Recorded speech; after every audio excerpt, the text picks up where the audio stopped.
आप सभी ने ग्रैनी हॉरर गेम के बारे में तो सुना ही होगा। आजकल इस गेम का क्रेज बहुत सारे लोगों में काफी ज्यादा बढ़ गया है। उनमें से एक है रहीम, जिसने हमें इस वीडियो की स्टोरी भेजी है। 14 साल का रहीम दिन भर ग्रैनी गेम खेलता रहता था और किसी की कोई बात नहीं सुनता था। उसके पेरेंट्स उससे बहुत परेशान हो चुके थे क्योंकि वो अब पढ़ाई में ध्यान नहीं देता था। रहीम की एडिक्शन दिन ब दिन बढ़ती जा रही थी। एक रात जब रहीम ग्रैनी गेम खेल रहा था, तभी अचानक ही उसका फोन बंद हो गया। उसने अपना फोन वापस ऑन करने की कोशिश की पर कुछ नहीं हुआ। रहीम को लगा कि शायद उसके फोन की बैटरी खत्म हो गई है, तो वो अपनी अलमारी से चार्जर निकालने के लिए उठा। तभी उसे लगा कि जैसे उसके कमरे की तरफ कोई आ रहा है।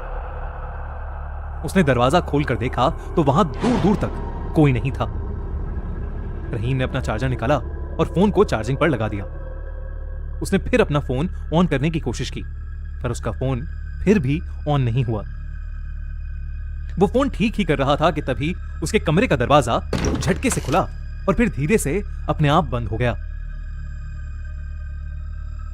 रहीम थोड़ा घबराहट में दरवाजे की तरफ देख रहा था कि तभी दरवाजे के पास लगे हुए शीशे में उसे एक साया दिखा।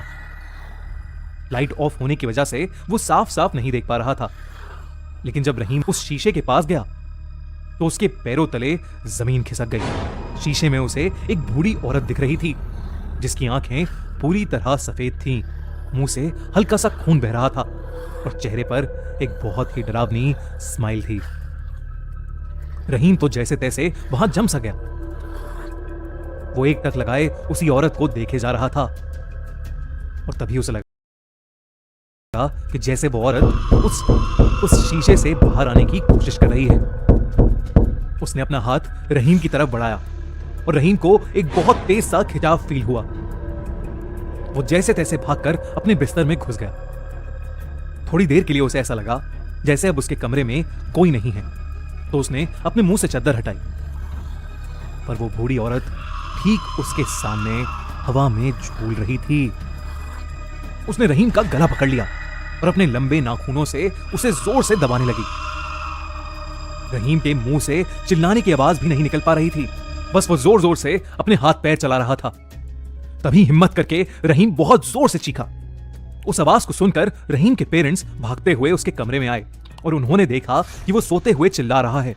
उसकी मॉम ने उसे नींद से जगाया और उसे बताया कि वो सपना देख रहा था, लेकिन उसकी मॉम बात करते हुए रुक गई जब उन्होंने देखा कि रहीम के गले पर असली के नाखूनों के निशान थे। उस दिन के बाद से रहीम ने हॉरर गेम्स खेलना छोड़ दिया। आपको क्या लगता है, क्या रहीम सच में कोई सपना देख रहा था? लेकिन फिर वो निशान जो उसके गले पर थे वो कहां से आए?